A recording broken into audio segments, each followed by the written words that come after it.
Hey Knights! So I'm going to be posting this video, of course, obviously.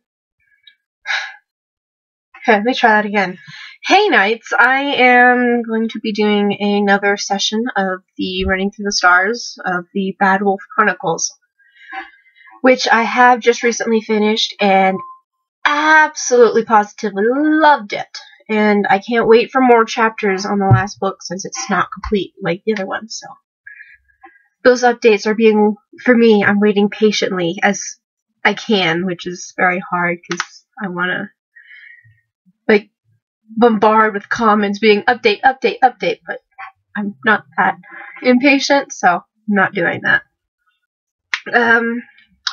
We left off on the second and third chapter. So this is the fourth, and I'm going to read up to chapter 6. So that's like 3 chapters. So, alrighty. Chapter 4. Oh, what's going on? Okay. Chapter 4, War Stories. The doctor snagged a table outside and watched Jesse walk over to one of the stores. He frowned, thinking over what the face of Bo had said. He hinted that something had happened to Jessie, something that obviously made her how she currently was. Maybe now was a good time to start trying to help her open up.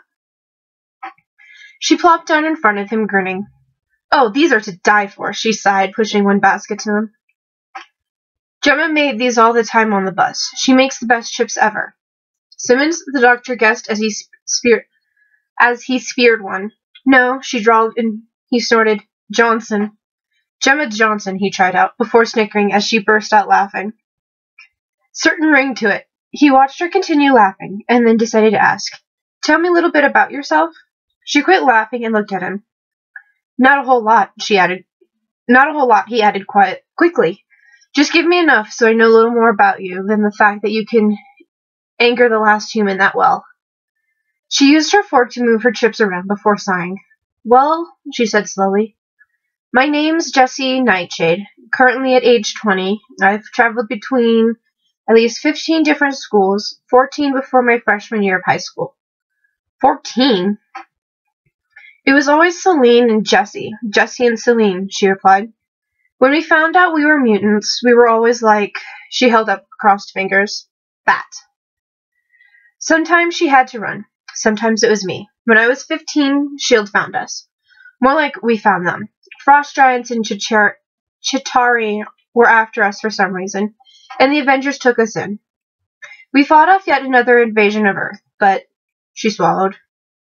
You don't have to go on, he told her softly, even though inside he knew he probably wouldn't be able to get her to talk this easily again. No, she replied thickly. This needs to get off my chest. You know I'm half Asgardian. Might as well know the whole story why. He looked at her, saw the vulnerability in her eyes, and silently agreed. She needed to get it out. Okay, he agreed. She jabbed another chip half-heartedly. I was actually working here in London for a couple of months back, she began, with Jane Foster, Thor's Midgardian girlfriend. There were strange energy readings coming from one building, so I went to investigate. I was sucked into another world, one I had no idea even existed. There was this red energy glowing inside of a rock. When I went to touch it, I absorbed it somehow. I thought I was gone for a few minutes, but when I returned to the building and met back up with Jane, she said I'd been gone almost 5 hours. Funny thing, time and space, the doctor mused. She snorted, yeah, I'm just beginning to realize that. So anyways, it began raining, but it's really odd, because Jane and I aren't getting wet at all. She chewed a little, then took a rather large swig of her drink. And then Thor's there, knowing that I had gone missing. When police tried to arrest me, since I was apparently trespassing, she made the quotation marks, and the doctor snorted into his chips. The energy protected me. Thor took me to Asgard, and we found out I had absorbed the Power Stone, one of the 6 Infinity Stones. The doctor thought for a moment. He'd heard about the Infinity Stones before, and the Power Stone was the Aether? Bingo, she confirmed, jabbing her fork at him. So there I am, stuck on Asgard, and next thing I know, boom, Dark Elves have broken through the Bifrost, which is nearly impossible. Queen Frigga kept me close by her side. She died keeping me safe, she swallowed. Odin was furious. I swear he would have killed me had the Aether not kept saving my ass. What did you do? Something incredibly stupid that it's the new definition of stupid, she replied, grinning. We broke Loki out of prison and escaped Asgard to the Dark World to find a way to destroy it. The doctor choked on his chip. Yeah, that's stupid, he admitted, looking at her with new respect. Did it work? Eventually, Jessie mused. The Dark Elves were defeated, but the Aether wasn't destroyed. It's currently held in the Collector's Vault. Good news is that Loki's officially not labeled as a villain now.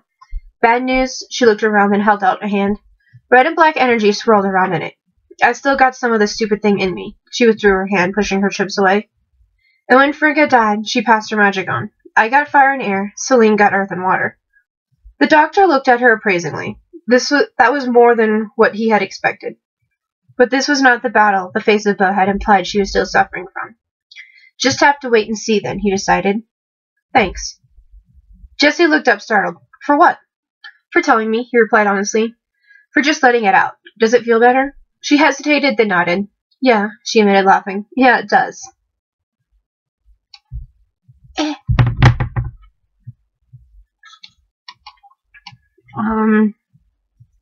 Right then, he declared, standing. We've had our chips. Ready for another adventure?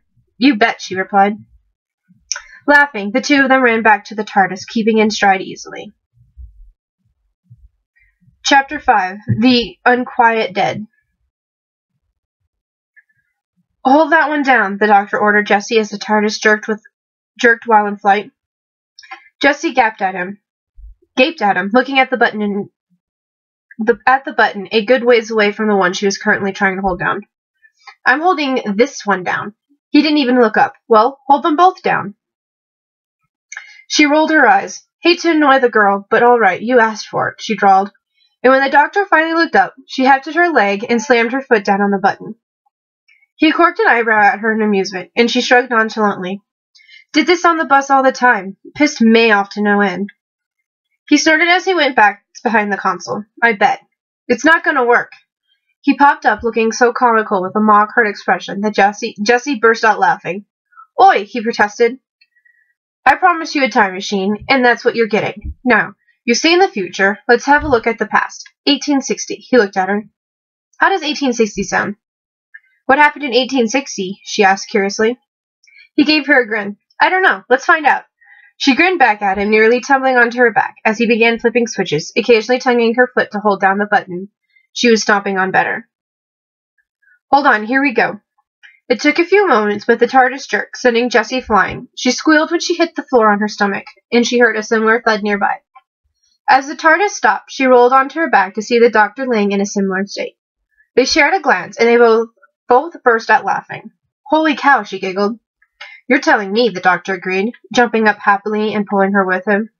Nothing's broken, she replied, twisting around, wincing as she wrung out the kinks in her neck.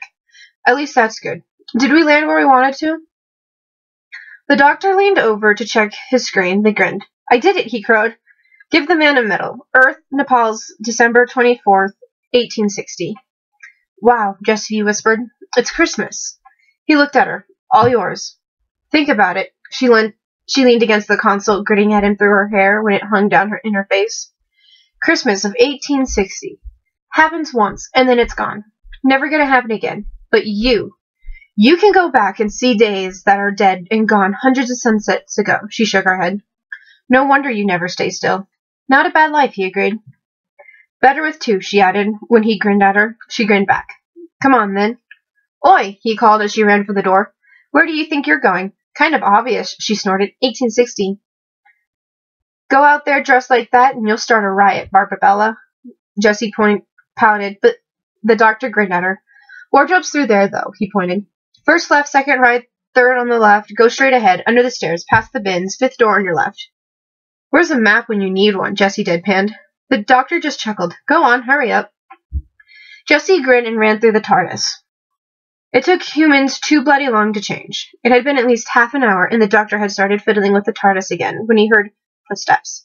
He looked up, then shot up so quickly he banged his head on the console. He grumbled when Jessie burst out laughing. You try it and see if it's fun, he retorted, then blinked when he saw her outfit again.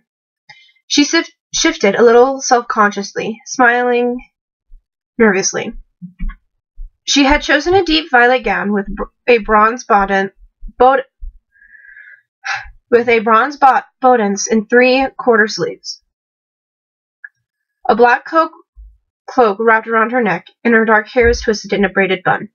Crystal drop amethyst earrings dangling. So, she asked nervously. You look beautiful, he assured her quickly. Considering, yeah, she asked in a teasing voice. Not bad for a demigod, he replied. She smirked, punching him lightly in the arm as she passed. Aren't you going to change? Change my jumper, he replied, grinning as he headed for the door. Come on. Oh no, she declared, grabbing his arm. You've done this before. This one's mine. The doctor let Jessie open the door, and smiled when he saw her delight when she saw the snow falling. She stepped down, then giggled and did a twirl, cloak flowing behind her. He walked over to her and held out an arm. Ready for this? Absolutely, she replied gleefully, taking it. Here we go. History. Jessie looked around the streets, drinking in the view. She had definitely never imagined herself ever coming here before. Not to. I got the flight a bit wrong, the doctor said from behind her. She shrugged. Don't care. It's not 1860. It's 1869. He tried again. Don't care, she repeated. And it's not Nepal's. Don't care, she interrupted. It's Cardiff. She burst out laughing. Cardiff? Yeah. She snickered, shaking her head at his hurt look. Nice flying there, Doc. Okay, don't call me that. Yes, sir, she snickered. Oi! Jessie burst out laughing at his offended face. But screaming stopped her. The doctor looked up from his newspaper and grinned. That's more like it, he declared happily before grabbing her arm and running towards the theater. Jessie stumbled along after him. Damn Victorian-style boots, she barked. Why didn't you wear your other shoes? You told me I'd cause a riot. They stopped when they entered the theater and saw a ghost-like blue entity swirling around the balconies. Fantastic, the doctor declared. Jessie looked around, and her eyes narrowed when she saw an elderly-looking man with a dark-haired servant girl hauling an unconscious old woman out of the theater. Hey, she called out, pushing through the crowd. Leave her alone. They completely ignored her. Idiot, she growled out before turning to shout to the doctor, who was making his way up the stage. Doctor, I'm going after them. Be careful, was his response. Yes, sir, she replied before phasing herself through the crowd to run after them. When she made it out onto the street, she saw the girl loading the woman into the back of the carriage. What are you doing? She shouted at her. Oh, it's a tragedy, miss, she began sputtering, and Jessie knew she was lying right off the bat. Don't worry yourself. Me and the master will deal with it. The fact is, this poor lady's taken with the brain fever, and we have to get her to the infirmary. Bullshit, Jessie snorted, ignoring the girl and opening the carriage to find the woman. I can tell a lie when I... She trailed off when she saw the woman. Oh my God, she whispered, checking for a pulse. She's dead. She turned on the girl. What did you do to her? She shouted as she went for her, but someone else's arm wrapped around her and put a hand with a cloth over her mouth. She instantly stopped breathing and tried to concentrate on phasing, but she couldn't. Then someone stomped on her foot, and she had to take a breath. She smelled chloroform and sagged into someone's arm. She was pretty sure it was the man because she felt him feel around her a little before she went completely under. And she was almost sure she heard someone call out her name before she slipped entirely. When she woke up, she found herself lying in what appeared to be some kind of long box. She winced and sat up slowly, finding that her cloak was now gone, and her sleeves were off her shoulders, revealing a fine line of old bruises. Wincing, she pulled them up and swung out of... What the... She shrieked, jumping out of the coffin in disgust. You put me in that? She watched when a Victorian-clothed man swung out of another coffin, blue gas seeming to swirl around him. Oh my God, you're kidding me, right? She asked, stumbling towards the door.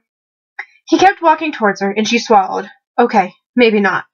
She ran for the door and tried the handle, only to find it locked. She looked back, beginning to panic as the man kept coming, and the same old woman sat up as well.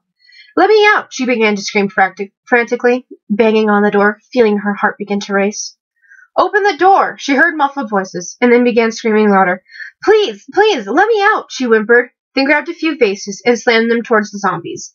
But they just kept coming.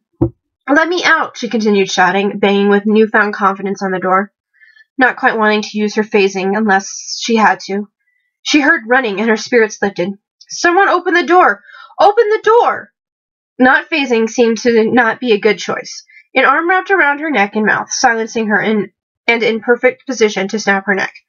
She screamed, feeling the grip tighten, and the door burst open, revealing a pretty pissed-off doctor. I think this is my dance, he told the corpse, pulling Jessie away from them. She crawled into his arms, shaking slightly. She was slightly distracted when she felt a double heart in his chest. It's a prank, someone behind them said, and Jessie peeked out of the doctor's grip to see another Victorian man, along with the man and girl who'd taken her. It must be. We're under some mesmeric influence. Knowing my luck, I hope so, Jessie whispered, sending a glare at the older man over the doctor's shoulder. No, we're not, the doctor replied unapologetically. The dead was walking. He looked down at her with a smile. Hi. Hey, she replied shakily, and he seemed to sense her distress as he pulled her even closer to him. She jerked her head to the unknown man. Who's your friend? Charles Dickens.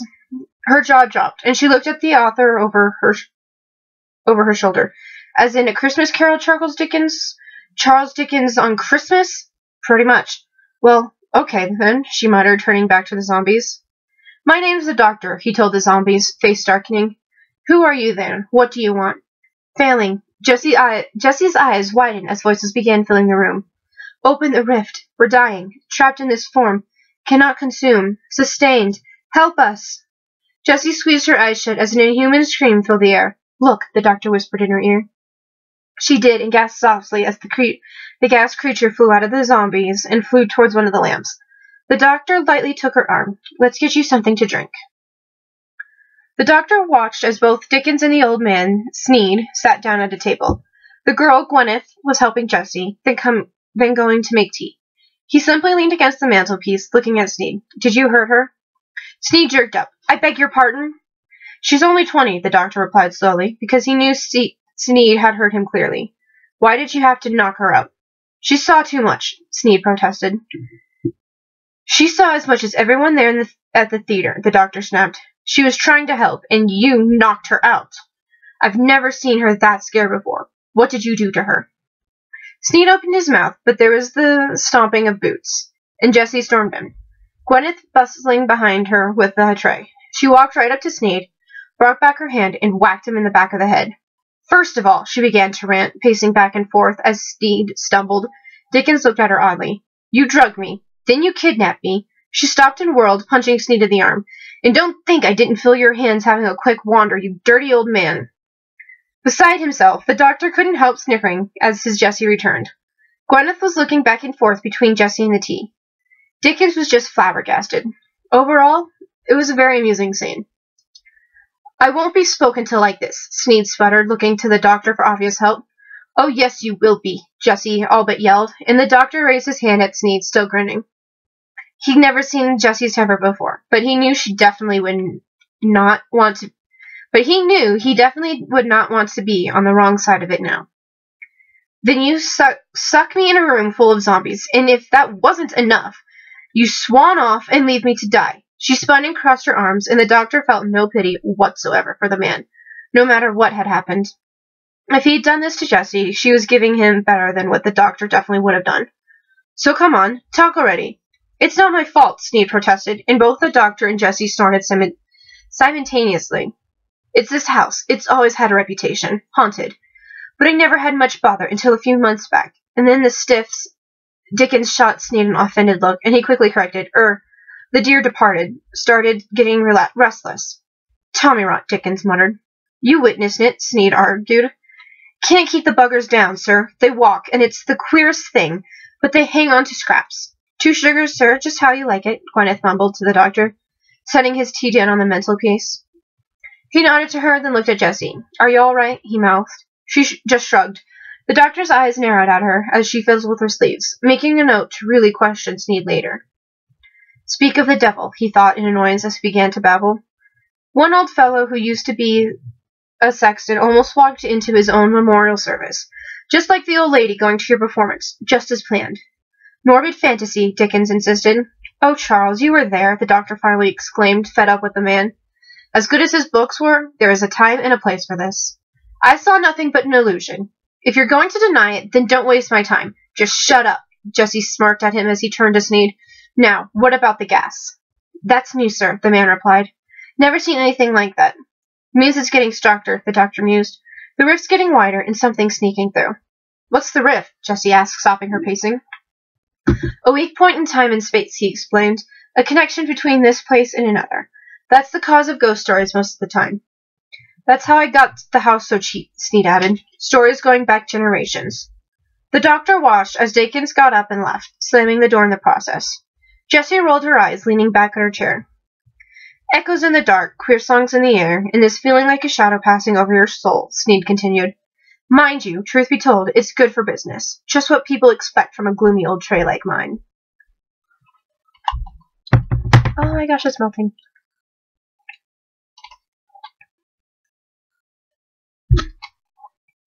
Jessie stepped into what seemed to be the pantry area and watched Gwyneth light a lamp.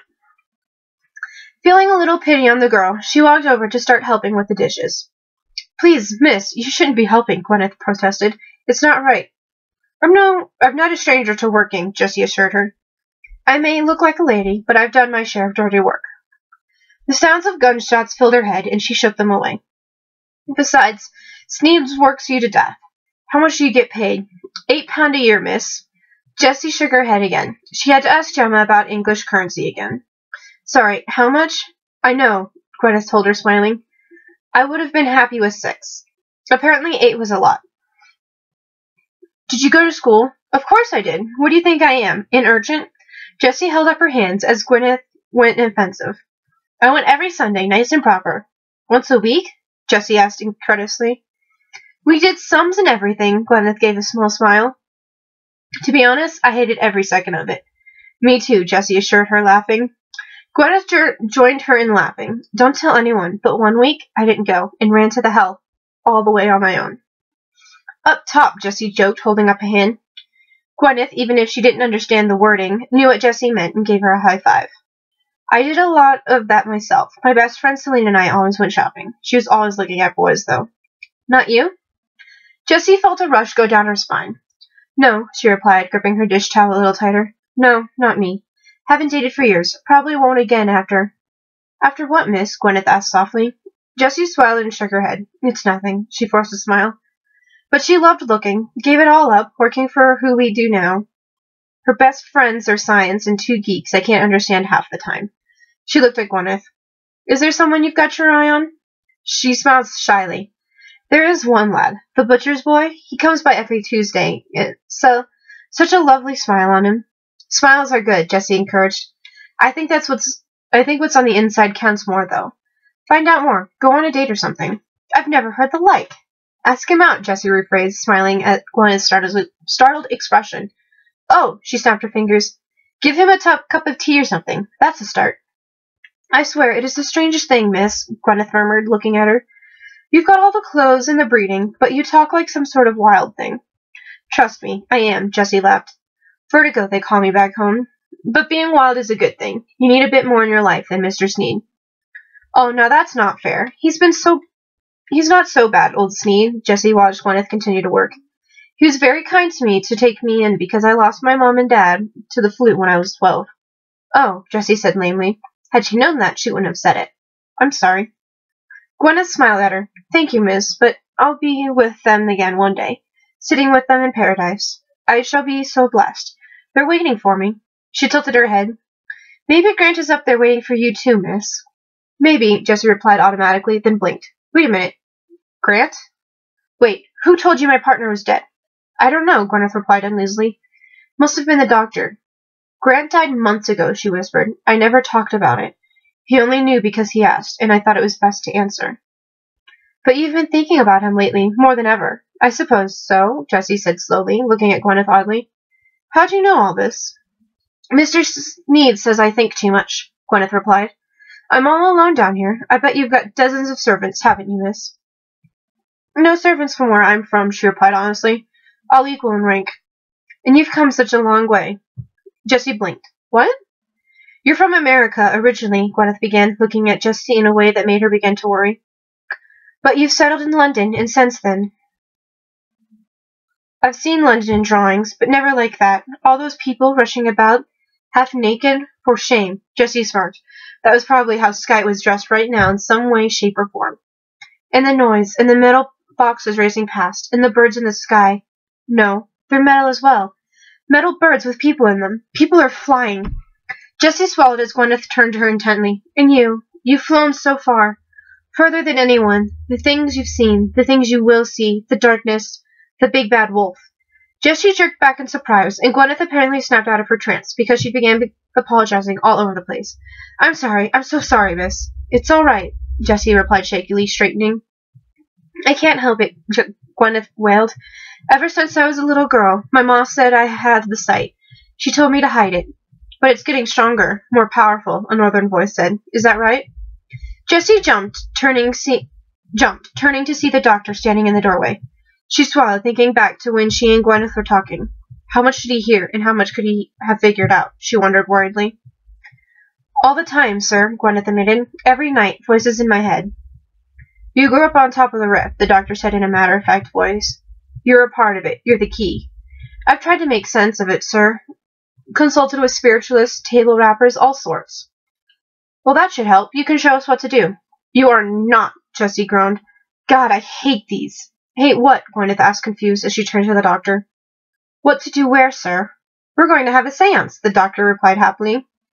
Gwyneth still seemed confused as she left. Jessie shook her head and moved to go as well, when the doctor caught her arm. Are you sure you're all right? He asked. Jessie didn't look up. I'm fine, she insisted. Seriously, are you going to keep asking that every single time you see me? Unless I get an answer I know is true, he retorted. She ignored the fact that he had shortened her name, just like he always did when it was mainly the two of them, showing a side he didn't often show others. I know what it's like to lose others. It wasn't just a coworker I lost, Doctor, Jessie replied numbly, looking up at him faintly, seeing surprise in his eyes. It was a friend, and someone I confided in. Coulson, Skye, Grant, even May. We've always had each other's backs. We aren't just a team. We're family. She shook her head. Now one of us is gone. She phased his grip through her arm and walked towards the walls, heading back to the living room, not waiting to see if the doctor was behind her. This is how Madame Mortlock summons those from the land of mists, down in Bagetown, Gwyneth said nervously as they all sat around a table. Come, we all must join hands. I can't take part in this, Dickens blurted out. Humbug, the doctor asked, and Jessie smiled slightly. Come on, open mine. This is precisely the sort of cheap mummery I strive to unmask, Dickens argued. Seances, nothing but luminous tambourines and a squeeze box concealed between the knees. This girl knows nothing. Now don't agnetize her, the doctor chided. I love a happy medium. Jessie's jaw dropped, and he raised an eyebrow at her. I can't believe you seriously just said that, she managed to say. Come on, the doctor told Dickens. We might need you. Or unless you want a head slap, Jessie warned. Dickens plopped down right between her and Gwyneth. Nice one, the doctor mouthed to her. She winked in reply. Good man, the doctor said out loud as he turned to Gwyneth. Now, Gwyneth, reach out. Gwyneth nodded, taking a deep breath. Speak to us. Are you there? She began awkwardly. Spirits, come. Jessie saw Dickens roll his eyes and decided to give him something to complain about. She stomped down with the heel of her boot onto his toes. He jumped and looked at her, but she shook her head. Behave, she mouthed to him.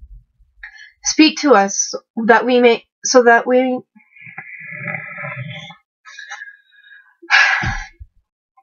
Okay. Speak to us, that we may relieve your burden, Gwyneth continued, and Jessie began to hear the whispers in the air. She smiled, beginning to look around. Tell me this isn't real now, Charlie. Nothing can happen, Dickens protested, even as the doctor sent her a look that clearly asked why she had called him Charlie. This is sheer folly. Look at her, Jessie encouraged, nodding to Gwyneth as blue gas tentacles appeared around her. That's not folly. I see them, Gwyneth cried happily, closing her eyes. I feel them. What are they saying? Jessie asked, leaning forward. Sneed's grip on her hand tightened, and she moved a little closer to Dickens. She also noticed the doctor's warning glare towards Sneed as he explained the situation, being the smart Time Lord he was. They can't get through the rift. Gwyneth, it's not controlling you. You're controlling it. Now look deep. Allow them through. I can't, she whispered. Yes, you can, the doctor replied calmly, giving her a trusting look. Just believe it. I have faith in you, Gwyneth. Make the link. Gwyneth concentrated, then she looked forward. Yes, she whispered.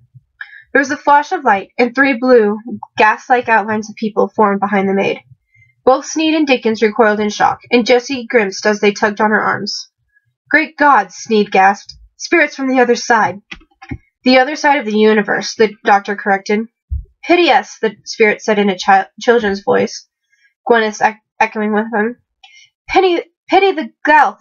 There's so little time. Help us. What do you want us to do? The doctor asked. The rift, the Guelph replied. Take the girl to the rift. Make the bridge. What for? We are so very few, the last of our kind. We face existence. Why? What happened? Once we had a physical form like you, but then the war came. War? Dickens asked, confused. Jessie watched as the doctor stiffened, a look of both understanding and sorrow passing over his face. She had a feeling she knew. She had a feeling he knew. What war? The Time War, the Guelph replied in unison, confirming her suspicions. The whole universe convulsed, the Time War raged, invisible to smaller species, but devastating to higher forms. Our bodies wasted away, we're trapped in this gaseous state. That's why you need the corpses, the doctor guessed. We want to stand tall, the Guelph replied. To feel the sunlight, to live again. We need a physical form, and your dead are abandoned. They're going to waste. Give them to us. We can't, Jessie interrupted, an uneasy feeling growing in her stomach. Why not? Jessie gaped at the doctor, who was looking at her with a pointed look. You're kidding me, right? She asked incredulously. Taking bodies and just using them? It's disgusting. And if there's just a few of them, why haven't they already done it? And why the hell would they have kidnapped me and left me to... She choked a little on the next part. Left me to die. Killing is not our intent, the Guelph chorused. Open the rift. Let the Guelph through. We're dying. Help us. Pity the Guelph. The gaseous forms returned to their lamps, and Guelph began to collapse.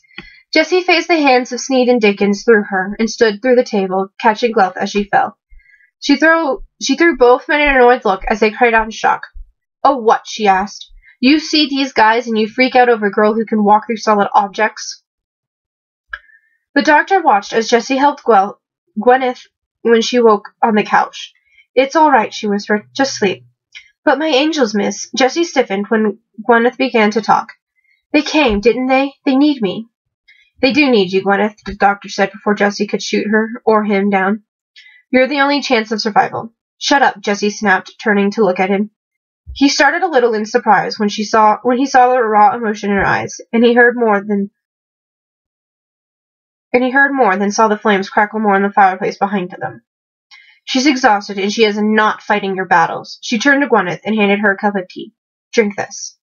Well, what did you say, Doctor?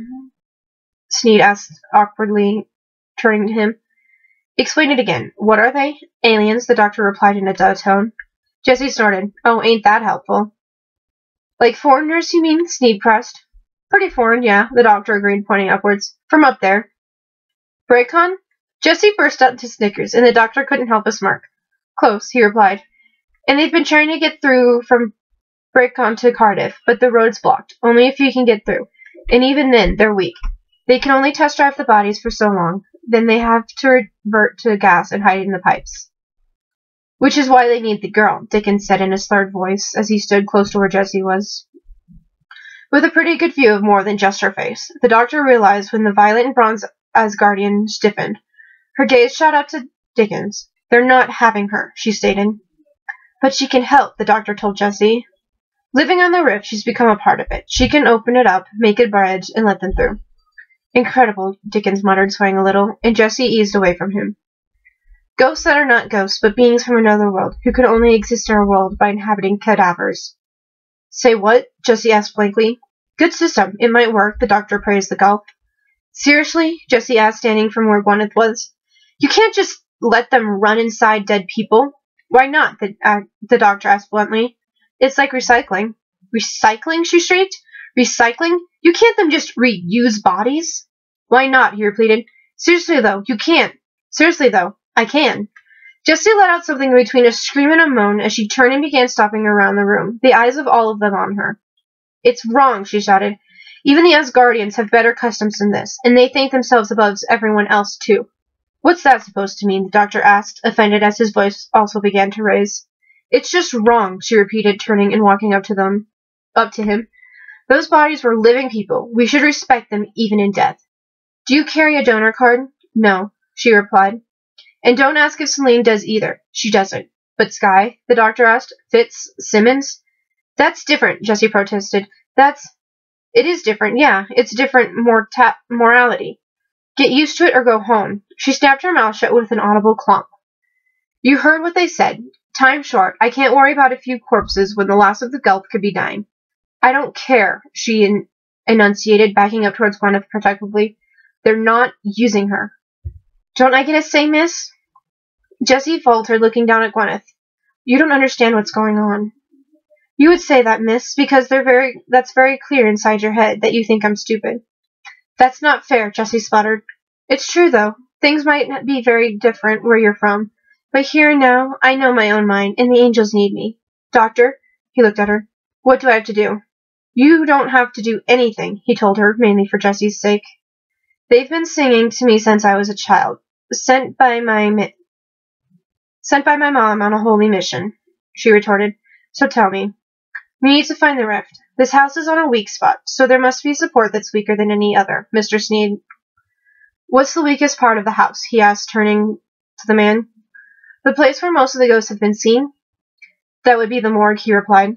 The morgue, Jessie muttered. Why does it have to be the bloody morgue? I love that line. I don't know why, I just do. Oh, it's melted.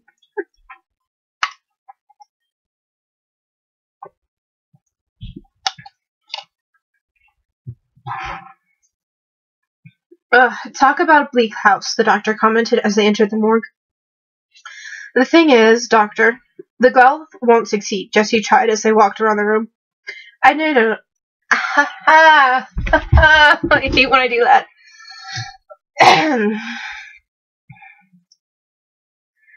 I know they don't. There definitely weren't corpses walking around in 1869. Time's in flux, changes every second, the doctor replied, not looking at her as they walked on. Your cozy little world can be rewritten like... He snapped his fingers. That.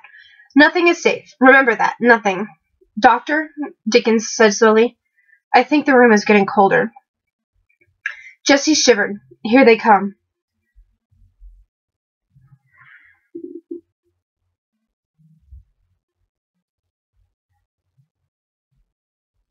One of the Guelph appeared out of a gas lamp close to the door and swirled under a stone archway. You've come to help, it cried. Praise the doctor! Praise him! Promise you won't hurt her, Jessie called to it. It, like everyone did at some point in time, ignored her. Hurry, please, so little time. Pity the Guelph. I'll take you somewhere else after the transfer, the doctor told him. Somewhere you can build proper bodies. This isn't a permanent solution, all right? My angels, Gwyneth whispered. I can help them live. Okay, where's the weak spot? Here, beneath the arch. Beneath the arch, Gwyneth mumbled, walking over to the Guelph until she stood right inside of it, underneath the arch. You don't have to do this, tried one last time. My angels, Gwyneth reminded her.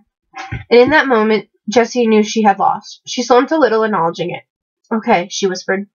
Establish the bridge. Reach out to the void. Let us through, the Guelph encouraged. Yes, I can see you, Gwyneth replied. I can see you. Come. Bridgehead establishing, the Guelph announced.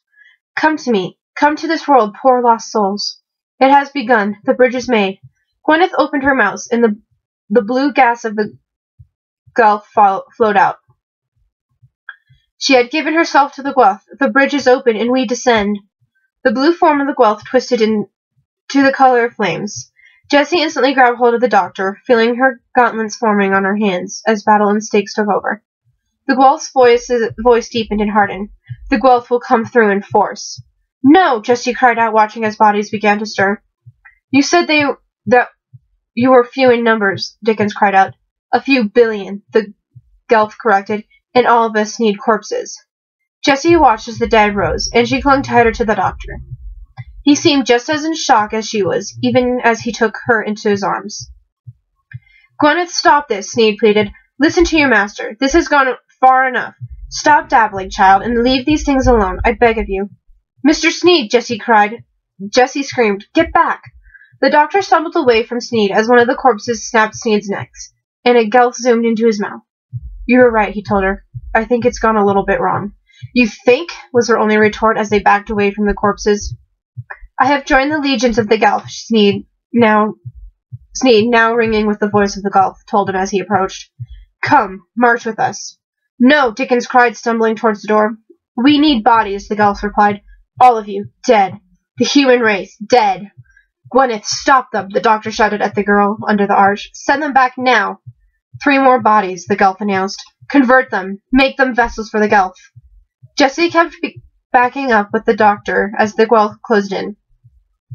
Dickens, meanwhile, had made it to the door and was shaking his head. Doctor, I can't, he shouted at them. I'm sorry, this new world of yours is too much for me. I'm so... Jessie didn't hear what Dickens said because the doctor was suddenly shoving her through something, and he came in behind her. He slammed a metal gate in front of them shut, which was enough to keep the corpses from reaching them. Give yourself to glory, the Gelf coaxed. Sacrifice your lives for the Gelf. I trusted you, the doctor shouted at them, and Jessie squeezed his arm sympathetically. I pitied you. We don't want your pity. We want this world in all its flesh. Not while I'm alive, the doctor declared firmly. Ditto, Jessie threw in, letting her armor take form instead of her dress. Then live no more, the Gelf deadpanned. Okay, Jessie muttered, pressing back up against the wall, wincing when she felt it lead to earth. They were underground. I'm born several years later. I can't die now. Can I? I'm sorry, the doctor whispered. She threw him an incredulous look. It's 1869, she told him. How can I die now? Time's not a straight line, he replied, going at a rapid speed as the Gelf kept trying to push through. It can twist into any shape. You can be born in the 20th century and die in the 19th, and it's all my fault. I brought you here. And this, Jessie realized, was what the doctor needed saving from. His own guilt. Hey, she whispered. It's not your fault. I wanted to come with you. And what about me? He kept going on. I saw the fall of Troy. World War V. World War V? I pushed boxes at the Boston Tea Party. How am I going... Now I'm going to die in a dungeon in Cardiff. It's not just dying, Jessie added. He looked down at her. We'll become one of them. She sniffed something and blanched, coughing a little. Is that gas? But we'll go down fighting, yeah? Yeah, he agreed, smiling at her. Together? She asked, just to make sure. Yeah. He took her hand, interlacing their fingers, and squeezed. I'm so glad I met you, Jess. She beamed up at him, ignoring the growing smell of gas. Me too. Then her face twisted at the stench of gas, and she began coughing, bending over doubly. Jess? He asked, holding her up. Jessie? Doctor! Jessie looked up weakly as Dickens ran in. Handkerchief held over his mouth. Doctor, turn off the flame and turn up the gas. Now fill the room, all of it, now. Brilliant, the doctor exclaimed as the bodies began to scream and the Gelf began flying out of them. Gas! So, Jessie chuckled weakly. They began hacking. Death by choking instead. Wait a minute. How long have you been breathing this in? The doctor demanded. She waved a hand. Since World War V, she joked weakly. Am I correct, Doctor? Dickens asked, adjusting the lamp by the door. These creatures are gaseous. Fill the room with gas, he agreed, opening the door and helping Jessie out of their hiding area. Corpses stumbling around them. It'll draw them out of the hose, suck them into the air like poison from a wound. I hope, oh Lord, I hope this theory will be validated soon. Jessie... Dickens prayed as the corpses turned on him, if not immediately. Jessie heard the doctor faintly reply. It will be, she whispered hazily before blacking out. Plenty more, the doctor replied, yanking a plate from the wall. The Gelf screamed and left the corpses, but the doctor froze when Jessie sagged by him. Jess, he cried, catching her quickly as she fell, eyes closed. Charles, get her out of here. I need to end this now. The author ran over, still clutching his handkerchief over his mouth and nose. He pulled Jessie into his arms and then ran for the stairs. The doctor watched them go, then turned to Gwyneth. Gwyneth, he said gently, send them back. They lied. They're not angels. Liars? She asked faintly. Look at me, he told her, waiting until she did. If your mother and father could look down and see this, they'd tell you the same. They'd give you the strength. Now send them back. They're too strong. Remember the world you saw, Jessie's world? All those people? None of it will exist until you send them back through the rift. I can't send them back, Gwyneth replied hesitantly. But I can hold them in this place. Hold them here. She took something from her apron pocket, and the doctor's eyes widened. Matches. Get out. Give those to me, the doctor told her. Gwyneth didn't move, and the doctor felt for a pulse in her neck. Nothing. He sighed, kissing her forehead. I'm sorry, but thank you. He turned and ran for the door, but stopped. Doctor? He turned back to Gwyneth, and saw her smiling faintly. Protect her, doctor. From the liars in her head. The doctor nodded firmly. I will. And then he ran. Jessie woke when she felt herself being shifted. She groaned softly, opening her eyes. Dead the minute she stood in that arch. Gwyneth, she whispered. She was shifted as her head moved, and she could see the doctor's face as he looked at her. Dead, he replied. She closed the rift, though. The Gwyneth won't bother anyone again. And she saved the world, she whispered, letting her head fall back, not even trying to make the doctor put her down. A servant girl, and no one will ever know. She gave the author walking with them a smile, with little help from Charles Dickens. They made it to the TARDIS, and the doctor finally set Jessie down. She let her armor disappear, so she was left in the damn dress. Right then, Charlie boy, he said brightly. I've just got to go into my, shed. Won't be long. What are you going to do now? Jessie asked curiously. I shall take the mail coach back to London, quite literally, post-haste, Jenkins replied with a smile. This is no time for me to be on my own. I shall spend Christmas with my family and make amends to them. After all, I've learned tonight there can be nothing more vital. Cheers to that, Jessie agreed. You've cheered up, the doctor noted. He nodded. Exceedingly. This morning I thought I knew everything on the world. Now I've just started. All these huge and wonderful notions, Doctor. I'm inspired. I must write about them. Is that really a wise choice? Jessie asked. I shall be subtle at first, Dickens assured her. The mystery of Edwin Drood still lacks an ending. Perhaps the killer was not the boy's uncle. Perhaps he was not of this earth. The mystery of Edwin Drood and the Blue Elements, he nodded, liking the title. I can spread the word. Tell the truth. Good luck with it, the doctor told him, shaking his hand. Nice to meet you. Fantastic. Bye then, Charlie, Jessie told him, kissing his cheek. Thanks. Oh, my dear. Oh, how modern, he sputtered, and Jessie smiled. Thank you, but I don't understand in what way this is goodbye. Where are you going? You'll see, the doctor replied, nodding at the TARDIS. In the shed. Bright blue one, yep, Jessie joked. Upon my soul, Doctor, it's one riddle after another with you, Dickens chuckled. But after all these revelations, there's one mystery you still haven't explained. Answer me this. Who are you? Jessie looked at the doctor cautiously. That was the next thing to tackle. If it wasn't hard enough on him, the Time War obviously was. This topic was, too, as the doctor shrugged it off with, just a friend passing through. But you have such knowledge of future times, Dickens protested, and then got a serious look on his face. I don't wish to pose on you, but I must ask you, my books, Doctor, do they last? Oh yes, the doctor reassured him. Some of my favorites, Jessie added, remembering how much she liked A Christmas Carol. For how long? Dickens asked, looking much happier. Forever, the doctor replied, then clapped his hands. Right, shed. Come on, Jess. In the box? Dickens asked oddly as the doctor fit the key into the lock. Both of you? Jessie couldn't stop the blush from rising to her face, and she giggled as the doctor mock glared at Dickens. Down, boy, he commented. See you. As they stepped into the TARDIS, Jessie reached up to unpin her hair, but she stopped. Charles Dickens, she murmured. Wait a minute, didn't he? Yeah, the doctor replied, saving her from finishing the question. In a week's time. It's 1870, and that's the year he dies. Sorry, he'll never get to tell his story. And he was so nice, she whined. But in your time, he was already dead, the doctor reminded her. You've brought him back to life, and he's more alive now than he's ever been, oh Charlie boy. Jessie watched as he pulled up the external camera of the monitor, smiling at Dickens. Her first trip into the past, and she met Charles Dickens. She looked at the time-traveling agent standing next to her and smiled.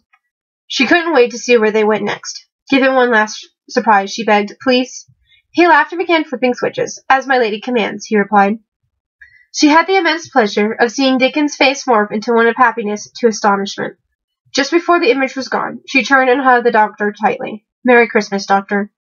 He hugged her back. Merry Christmas, Jess. Chapter 6. Yeah, Chapter 6. Not everyone. So there was 1869, the doctor said brightly, walking over to the other side of the console. Tell you what, why don't you pick the next place to go? He looked up when Jessie didn't answer. Jessie? She left to change, the TARDIS hummed, among other things. The doctor chuckled. Jessie really didn't seem like the kind to wear dresses. He made a decision and began setting a course back to London. He had a feeling she might need to see home. Jessie flipped through the scrapbook she and Jessie had made, forgetting she was still dressed in the dress. Smiling as she looked over each person. Tony Stark, Steve Rogers, Bruce Banner, Thor, the four mightiest of the Avengers. Of course, that meant none of them would get along. Tony and Bruce did, but Tony and Steve, no. She flipped to the next page, smiling widely, when she saw Natasha Romanoff. The Russian had hated Jessie when she had started, back when her parents had seemed to like her. But after Jessie's story had come out, Natasha had been her closest friend. How much do you count on Barton? How much? So much that if you fell into this, he could be the only one to wake you up? Or is he more? Jessie shook Loki's taunt out of her head and went to Clint's page. Clint Barton. Now he was a mystery. Hawkeye was a co-worker, but Clint had definitely been something else at one point in time. What exactly? She had no clue. And then there was the S.H.I.E.L.D. agents. She chuckled as she turned the page, smiling as Coulson's face looked stalkily up at her. It faded a little as she remembered how he died. May was next, almost just as emotionless. They both always hid their feelings, but their care for their team came out when it did. What are you looking at? She jumped a little. God, you scared me, she laughed. The doctor just smiled a little and walked into the room. What are you looking at? Scrapbook, she replied, pulling her legs up underneath her. Something me and Celine made. She flipped the page, laughing. The doctor sat down on the floor next to her, and he raised an eyebrow. What are those two doing? He asked, sounding surprised. Jessie shook her head, grinning mechanically. Fitz and Simmons are the only ones who knew how to operate these hologram tables, she replied, grinning as she looked down at the photo. Fitz and Simmons looked like they were doing a little dance with the holograms. Faces bright as Coulson and she swallowed when she saw his face, Grant, tried to figure it all out. They tried giving Coulson and Grant a lesson. It failed rather miserably. The doctor smirked. Scientists, huh? Gemma has so many degrees I can't even begin to explain what they all are, Jessie confirmed. Fitz is a rocket scientist. The doctor snorted in amusement. And Coulson and Grant? Both died in the field once, Jessie replied briefly. Coulson was somehow brought back to life. He never told me how. And Grant? She made a popping noise. Gone away, the doctor looked at her. He seemed like he was close to you, he said carefully. He's prying, Jessie realized. He was a great friend, she replied. She flipped the page to the last photo, Grant training Sky in the hangar of the bus. He wasn't big on emotion, but he was extremely protective. He was in charge of Sky's training, got her to where she is today. She closed the book, and he died saving her life. You miss him, don't you? Jessie nodded, rubbing her eyes as she felt tears begin to build up. Yeah, I do. Gwyneth reminded me of Sky, and Sneed of Grant. Even though he was hard on her, he was still protective. You saved Jabe on Platform 1, Jess, the doctor told her, helping her stand up. Turn around. She did, so her back was to him, and she felt him begin to untie the ties that were holding her dress up. Not everyone can be saved. I just need to keep remembering that. There you go. Jessie felt the fabric loosen, and she turned quickly, shrugging it back onto her shoulders. Tell you what, he continued, walking over to the door. Back home. A little while after you left. You can see them again before we go off again. Jessie began to grin. Really? He looked mildly offended. What, you don't believe me? She walked over quickly and hugged him with one arm, keeping the dress in place. Thanks. He patted her shoulder. Now get her that thing. I know you hate it. Jessie made a face, and he chuckled and left. Jessie closed the door and locked it. Just in case. She found her violet turtleneck and black fit and flare jeans, dropping them over her bed. She turned to her mirror and smiled at the dress. One good thing about this, she decided, letting it fall, is that it hid all of this. She began getting dressed, wincing a little as the rougher fabrics made several bruises and scars began to sting. She could still feel several of them from when she was in 7th grade. 7th. She forced a little chuckle as she pulled her work boots on and then pulled her hair out of its elegant do. 7 years, and they haven't gone. She took one last look at herself in the mirror, making sure none of her old wounds were visible, then headed for the door. Home, here I come.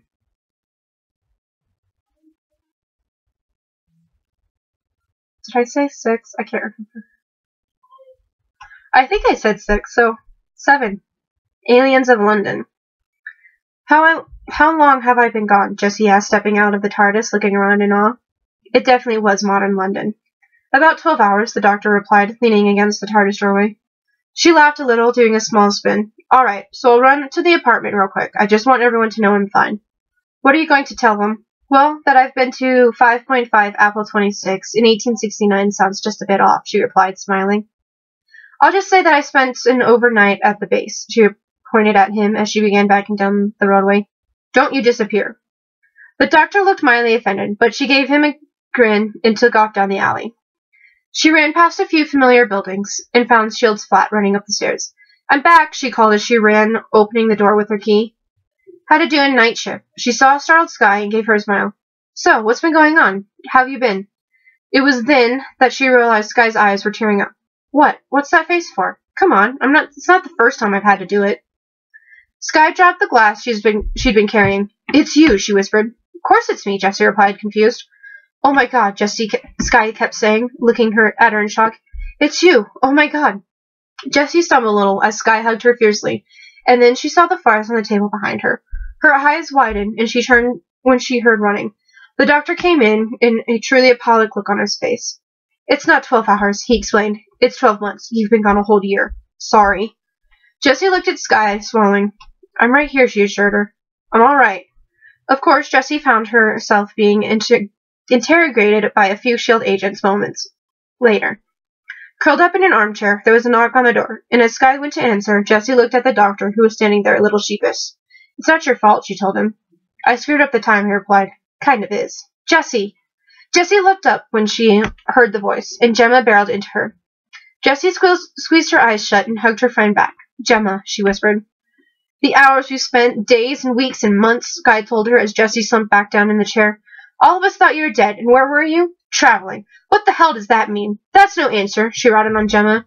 Can you get it out of her? She's not telling me. It's all she says. Traveling. That's what I was doing, Jessie protested. When your passport's still in your drawer, Gemma pointed out, and Jessie shut her mouth with an audible clump. One lie after another, Jessie. I meant to phone. I really did. Jessie faltered, realizing how pathetic that would sound. Forgot. One call, and you sound completely off, Gemma shrieked. For a year, too. We're left sitting here and traveling? I don't believe it. Why won't you tell us where you've been? Jessie was pretty sure she would have blurted everything out when the doctor decided to butt in. Actually, it's my fault. I sort of employed Jessie as my companion. One of the other S.H.I.E.L.D. agents broke in as well. When you say companion, is this a sexual relationship? Mother of God, no, Jessie shrieked. No, the doctor agreed hurriedly. Then what is it, Jessie? Skye? Skye barked, walking right up to him. Jessie watched with wide eyes, wondering if she could stop her. Because you waltz in here, all charm and smiles, and the next thing we know, she vanishes off the face of the earth.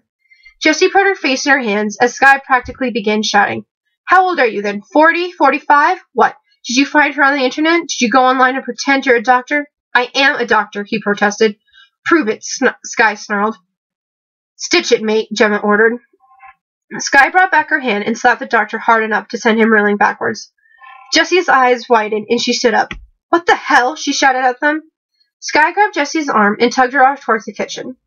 Jessie threw an apologetic look at the doctor, who was still rubbing his face. Gemma just glared at him and followed the two. When they made it to the kitchen, Skye turned to Jessie. Did you think about us at all? All the time, Jessie reassured her, but one phone call, Gemma told her. Celine's going crazy. But one phone call, just to let us know that you were alive. I'm sorry, I really am.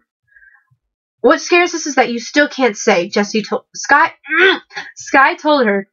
What happened to you, Jessie? What can be so bad that you can't tell us? Where were you?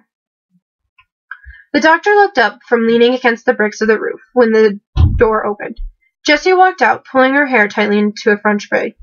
She had changed yet again, this time into a black catsuit.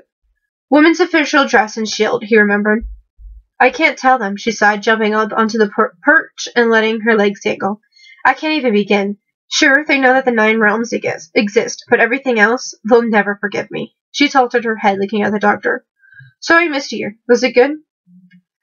Middling, the doctor offered. She snorted. You're so useless. He raised an eyebrow. Well, if it's this much trouble, are you going to stay here now? I don't know, Jessie replied, looking up at the sky. I can't do that to them again, though. Well, they're not coming with us, the doctor told her. No chance, Jessie agreed, giggling. I don't think I could do the three of you, the doctor admitted.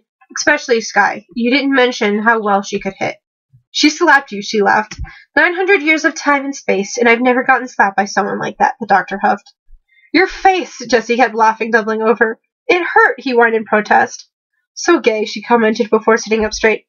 Wait a minute. 900 years? That's my age, he confirmed. 900 years old. Yeah, Jessie nodded slowly. Well, Sky was right. That is one hell of an age gap. The doctor snorted as she continued. Every conversation I have with you just goes mental. There's no one else I can talk to. I've seen all that stuff up there, the size of it, and I can't say a word, she huffed. Aliens and spaceships and things, and I'm the only person on Earth besides S.H.I.E.L.D. and anyone who even remembers the bloody Chitauri who knows they exist. The doctor opened his mouth to comment when the sound of a deep horn stopped them. A spaceship trailing black smoke passed overhead, and the doctor dragged Jessie down with him. The spaceship spun around a little before diving for the Thames, taking out Big Ben with it. The doctor stood up straightening and looked down at the river, seeing the spaceship down there with black smoke pluming overhead. Oh, for the love of Odin. The doctor turned to Jessie, smirking a little at her mildly offended face. This is just not fair. He laughed, and the two of them ran for the stairs down the roof. Jessie looked around as the army began closing roads. They're blocking it all off, she told the doctor as they walked, looking at her phone and watching updates from S.H.I.E.L.D. scroll across it. We're still miles off from the center. It's got to be gridlocked. The whole city's closing down. I know, the doctor agreed. She looked at him, raising an eyebrow. I can't believe I'm here to see this. This is fantastic. Do you know that this was going to happen? Nope. Do you recognize the ship? Jessie pressed, a little surprised. Nope, the doctor replied. She shook her head in expiration. Do you know why it crashed? Nope, the doctor replied for the third time. She huffed, putting her phone away. Oh, I'm so glad I've got you. I bet you are. Jessie snorted when he missed out on her sarcasm entirely. This is what I travel for, Jess, to see history happening right in front of us. Well then, let's go and see it, Jessie told him. Never mind the traffic. We got the TARDIS. Better not, the doctor denied, waving a hand towards the smoke. They've already got one spaceship in the middle of London. I don't want to shove another one on top. Yeah, but yours looks like a big blue box, Jessie pointed out. No one's going to notice. You'd be surprised, the doctor replied, and she raised an eyebrow. Emergency like this, there'll be all kinds of people watching, including S.H.I.E.L.D. Exactly, trust me. The TARDIS stays where it is. So history's happening, and we're just stuck here, Jessie deadpanned. He nodded. Yes, we are. Jessie looked over towards the thing. Well, she said slowly, we could always do what everybody else does. We can watch it on TV. Jessie lost the doctor in the thick of all the people in Sky's flat. What the hell is everyone doing here? Apparently part of it is the celebration that everyone now knows aliens exist, Gemma replied, huffing. The other part is that you're alive. Great, Jessie snorted, and I know, none of these people. Neither do I. Jessie snickered, then looked up when she saw the doctor stand and head for the balcony outside. Hey, she shouted and ran after him. Where do you think you're going? Nowhere, the doctor replied nonchalantly. It's just a bit human in there for me. Jessie rolled her eyes as he went on. History just happened, and they're talking about where you can buy dodgy top-up cards for half price. I'm off on a wander, that's all. Jessie snickered, raising an eyebrow. Right, she replied, holding out the word. You're wandering, and there just so happens to be a spaceship on the Thames. Nothing to do with me, the doctor promised, holding up his hands. It's not an invasion. That was a genuine crash landing. Angle of descent, color, smoke, everything. It's perfect. So maybe this is it. First contact for those of you not already associated with aliens, the doctor replied, beginning to talk a lot. I'm not interfering because you've got to handle this on your own. That's when the human race finally grows up. Just this morning, you're all tiny and small and made of clay. Now you can expand. Well, that just makes as much sense as Fitzsimmons going on and on about something, Jessie deadpanned. The doctor shook his head. You don't need me, he nodded towards the inside. Go on, celebrate history, and spend some time with your teammates. She looked at him. Promise you won't disappear? Tell you what. He dug around in his jacket pocket and pulled out something silvery. TARDIS key. It's about time you had one. He dropped it into her hand, and she smiled. See you later. She watched him run off, and then walked back inside. Gemma looked at her. Other guy run off, she asked. Nah, she replied. Just some fresh air. She looked down at her key. Gemma, do you have a spare necklace chain or something for me? Sure, she replied, taking her hand. My room, come on. Jessie left and followed Gemma down the hall, where it was fun going through the history with the doctor. She really did need this time with Sky and Gemma. I'm just simply saying, Leo Fitz was saying to Celine, and the redhead rolled her eyes as they walked back from the most recent science-y store the rocket scientist had dragged her into. It makes sense. Sure it does, Celine muttered when something stopped her short. She looked back into the alleyway they had passed, and her eyes widened when she recognized the man in a leather jacket walking down it. Oh my god. What is it? Fitz asked, stopping as well. Celine, what is it? Wait! Celine shouted, sprinting down the alleyway as the doctor stepped into the TARDIS at the end of it. Doctor! Doctor! The TARDIS dematerialized as Celine stopped just short of running into the wall. She panted before looking at Fitz as he joined her. Celine, you okay? He asked, panting. Sky's flat. Now, she demanded. Here's to the Martins, Sky joked, raising a wine glass. Jessie rolled her eyes as she and Gemma came back into the room after catching up. Everyone else raising glasses as well. The Martins. They're not Martins, are they? Gemma guessed. Nope, Jessie replied, popping the key. She looked toward the door as it banged open, and she half expected to see the doctor, but her jaw dropped as Celine and Fitz shoved their way inside. Celine? Fitz? Jessie! Celine cried, hugging her hard. I knew you weren't dead. I knew it. Oh my god, Fitz whispered, hugging her next. Someone owes Celine an apology, Gemma said loudly. I'm sorry, Jessie told her friend for what seemed like the millionth time that day. Not you, Gemma answered her, pointing at Sky. It's not my fault, Sky protested. Celine's the last one who's... It's not my fault, Sky protested. Celine's the last one who saw her. What was I supposed to think? You disappeared, and who did they turn to? Celine began ranting inside the kitchen as Jessie listened. Your best friend. 5 times I got questioned. 5 times. No evidence. Sealed agent and all. It would be hard for there to be some, but there couldn't have been evidence, could there? And then I get Sky whispering around the area. She threw at Sky, who rolled her eyes, pointing the figure, stuffed through my letterbox, all because of you. I didn't think I'd be gone so long, Jessie swore. And I waited, too, Celine added, turning to her. 12 months, waiting for you and this stubborn doctor to come back. Well, that sums him up, Jessie admitted. Wait a minute. Gemma broke in, looking from her to Celine and Jessie. You knew about the doctor? Why didn't you tell us? Yeah, why? Fitz added. Celine slammed the serving hatch closed, and Sky looked to the door. Sky took the door. Yeah, why not, Jessie? Huh? How could I tell them where you went? Tell us now, Sky demanded. Might as well, Celine said nonchalantly. 'Cause you're stuck here. The doctor's gone, just now. That Bach thing just faded away. Jessie looked up sharply. What? He left, Celine replied, in a I told you so voice. Some guy he turned out to be. Jessie instantly ran towards the door and went for the exit. She heard the others scrambling behind her as she took off outside and headed for the alley. She stopped at the end of it, looking around. He wouldn't just go, she said as the others caught up. He promised. Oh, he dumped you, Sky laughed. Sailed off into space. How does it feel, huh? Now you're left behind with the rest of us little earthlings. Get used to it. Sky shook her head. No, he would have said. I bet. Honestly, tell the truth, Gemma told them. You know more about this than the 3 of us put together. What's going on? What's the doctor done now? He's vamoosed, Celine replied. No, he hasn't. As Celine turned to her, Jessie fished out her TARDIS key and held it up. He gave me this. He's not my boyfriend, Celine, if that's what you're thinking. No, he's better than that. He's much more important than... She frowned as the key began glowing and warming up in her hand. What? She turned when she heard the wheezing of the TARDIS engines brought her back, and she laughed gleefully. I told you so, she crowed to Celine, who was staring numbly at the TARDIS, along with Sky, Gemma, and Fitz. Guys, don't just stand there. Go inside. Just go. She took off towards the TARDIS, and she sighed when she heard the others run after her. Here we go, she muttered, unlocking the door and going in. All right, so I lied, the doctor began babbling the moment she got inside. I went and had a look, but the whole crash landing's a fake. I thought so. Just too perfect. I mean, hitting Big Ben? Come on. She giggled as he rolled his eyes. So I thought, let's go and have a look.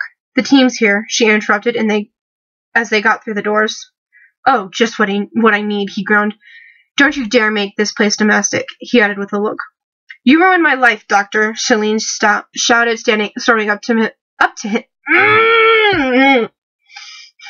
You ruined my life, Doctor, Celine shouted, storming up to him.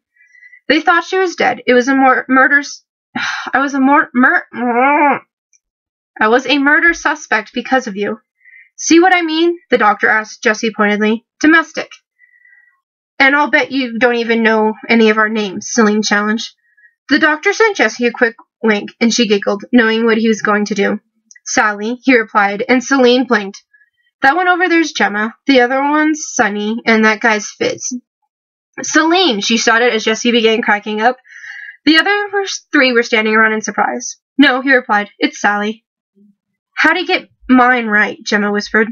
I think I know my name. You think you know your own name? The doctor repeated, and Jessie laughed again. She walked right into that one. How stupid are you? The TARDIS door opened again, and Jessie perked up as the other three stumbled. Wait. Yeah, okay. And Jessie perked up as the other three stumbled up. Hey, she started running after them. She stopped for a second, then glared back into the TARDIS, where they were still grilling each other. Don't go anywhere, she warned them, and don't start a fight. She ran after the three and stopped in front of them. Why the hell didn't you tell us? Skye demanded. What was I supposed to say? Jessie retorted. I've been to the year 5.5, Apple 26, 5 billion years in the future. I met Charles Dickens' Christmas of 1869. Yeah, right. She ignored their shocked looks. Look, I'll be up in a minute. Hold on. She ran back into the TARDIS, where it seemed like the two were still arguing. So, she said loudly, interrupting them, that was a real spaceship. The doctor got back on topic. Yep. So I'll just pack of lies. What is it then? Jessie asked, coming to stand by his side. Are they invading? Nice to invade, Sally's. Now I've got to do it. Celine snorted, putting the world on red alert. Good point, the doctor praised her, smiling. So, what are they up to? Skye burst through the house, heading for her bedroom. Skye, Gemma called. Maybe you should listen to Jessie. Did she tell you? Jessie demanded, looking at the Englishwoman. When you were back in your room, did she tell you? She said the key was important, that she wanted to keep it safe. Skye, you're overreacting, Fitz told her. Ever since Grant died. I want her safe, Skye screamed at him. Not someone else. She slammed the door in their face and locked the door. She plopped on her bed, watching the TV. Then she saw the number flashing across the bottom. She hurried to dial her phone and waited. Yeah, I've seen one, she told the operator. I really have. An alien. She's with him. My partner. Like a sister to me. She's with him. And she's not safe. Oh my god, she's not safe. She began rambling. Her worry began to take over. I've seen an alien, and I know his name. He's called the Doctor. She snapped her fingers, thinking. It's a box. A blue box. Called a TARDIS.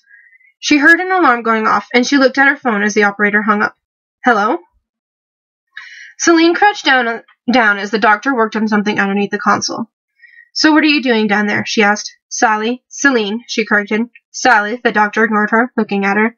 If I was to tell you what I was doing to the controls of my frankly magnificent time machine, would you even begin to understand? Celine bristled as Jessie snickered from what she said on the console. I suppose not. Well, shut it then, he ordered, going back to work. Celine stood and folded her arms, looking at Jessie. Some friend you've got. He's winding you up, Jessie replied, waving a hand. I am sorry. Okay, I am, though. Every day I looked, on every street corner, wherever I went, looking for a blue box. She looked Jessie right in the eye.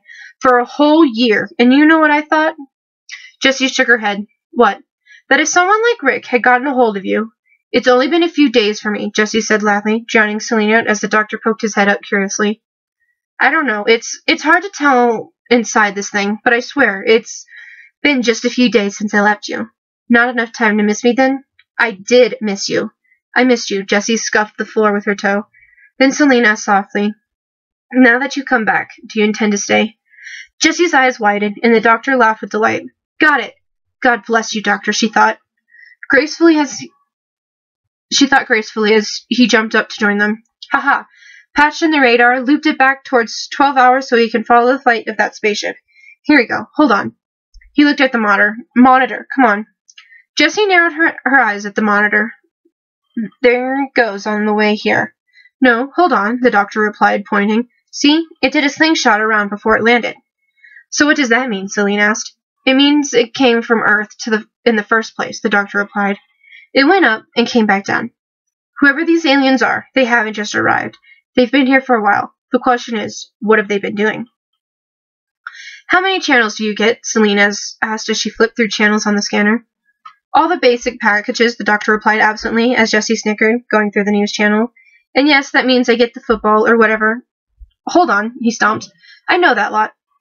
It is looking likely that the government's bringing in alien specialists. Those people who have devoted their lives to studying outer space. Would Shield be there then? Jessie asked Celine. I'll check, she replied, pulling out her phone. Unit, the doctor replied, pointing. United Nations Intelligence Task Force. Good people. How do you know them? Jessie asked. He's worked for them, Celine replied, looking up from her phone. Oh yeah, don't think I sat on my backside for 12 months, Doctor. I read up on you. You look deep enough on the internet or in the history books, and there's your name, followed by the list of the dead. That's nice, the doctor replied. Good girl, Sally. I'm just a girl worried about her best friend, Celine retorted, and it's Celine. If you know them, then why don't you go and help? Jessie asked. They wouldn't recognize me, he replied, waving a hand. I've changed a lot since the old days. Besides, the world's on a knife edge. She rolled her eyes as he started talking again, heading for the door. There's aliens out there, and fake aliens. We want to keep this alien out of the mix. I'm going undercover, and, I better keep the TARDIS out of sight. Sally, you've got a car. You can do some driving. Where to, she retorted. The roads are clearing. Let's go have a look at that spaceship. Right when they got outside, though, helicopter spotlights were on them. Do not move, a policeman barked as they appeared. Step away from the box and raise your hands above your heads. Jessie watched as police cars and armored personnel carriers arrived around them. Celine ran off, and Jessie groaned softly as Skye appeared, running towards them with Gemma and Fitz behind her. Jessie, Jessie! She cried out as she was stopped by the soldiers. Raise your hands above your heads, the police officer repeated, and Jessie did so reluctantly, glad that her shield badge was showing on her belt so they didn't take the gun she had currently strapped to her leg. You are under arrest. Take me to your leader, the doctor called back. Oh, lordy. Well, this is posh, Jessie commented as she slid into the limo. If I'd known it was going to be like this, getting arrested back then, I'd have done it years ago. We're not being arrested, the doctor corrected. We're being escorted. Where to? Where do you think? He asked, grinning. Downing Street. Her jaw dropped. You're kidding. I'm not, he assured her. She grinned back. 10 Downing Street? That's the one. Oh my god, I'm going to 10 Downing Street, she squealed, looking like a kid in a candy shop. The doctor chuckled, nodding. How come? I hate to say it, but Celine was right, the doctor admitted. Over the years, I visited this planet lots of times, and I've been, noticed. Why do they need you then? She asked. Like it said on the news, they're gathering experts in alien knowledge, and who's the biggest expert of the lot? Coulson, she joked. Apart from him? Oh, don't you just love it? She asked, giggling as they pulled up. I'm telling you, Lloyd George, he used to drink me under the tail. Who's the Prime Minister now? How should I know? I missed a year. She's all right then? Skye asked frantically as the police brought her, Gemma, and Fitz back to her flat. She's not in trouble? All I can say is your daughter and her companion might be in a position to help the country. We'll need to know how she made contact with this man. If he is a man. The head officer, Strickland, she remembered, said as he sat. Right, off you go then. I need to talk with Agents Skye, Simmons, and Fitz on my own. Thank you. The doctor and Jessie wove through various officials and police officers. Well, don't we get a load of people here? Jessie commented. Unit, the doctor agreed. What do you think? We'll be seeing S.H.I.E.L.D.? Probably. If not the director, maybe Agent Hill or Jessie? She froze, turning. Or Coulson, she squeaked. The doctor turned with her, recognizing the man and woman standing there, looking at her like they were seeing ghosts. Agent Coulson and May, right? He asked. Yeah, she replied shakily. Yeah, that's right. More domestics, he commented as the two came forward. Fantastic. We thought you were dead, Coulson told her, hugging her tightly. I'm fine, she said,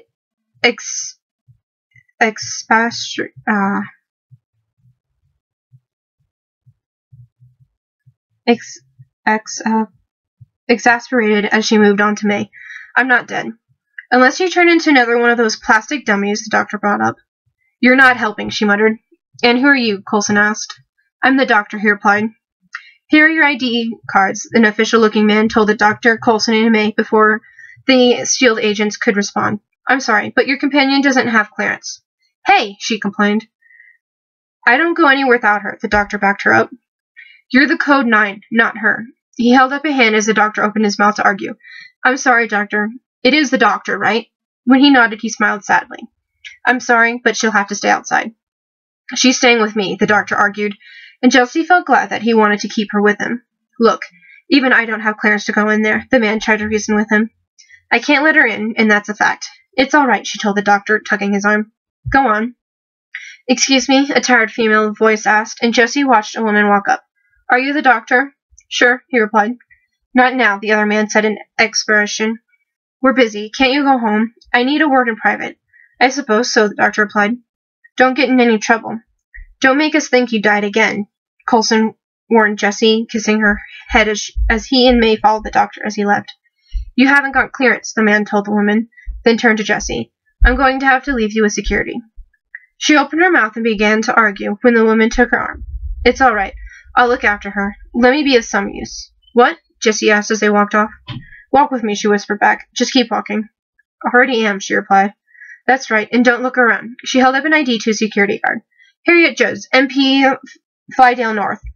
As they passed, she looked at Jessie. This friend of yours, he's an expert, is that right? He knows about aliens? Why do you want to know? She demanded. So how do you know Jessie? Coulson asked the doctor as they entered the room. Saved her from walking dummies and proceeded to blow the place up, he replied absently, flipping through the papers he'd been given. Walking dummies, May repeated. From the Nesentine consciousness, he confirmed, snapping the folder closed as a man and what appeared to be General walked in.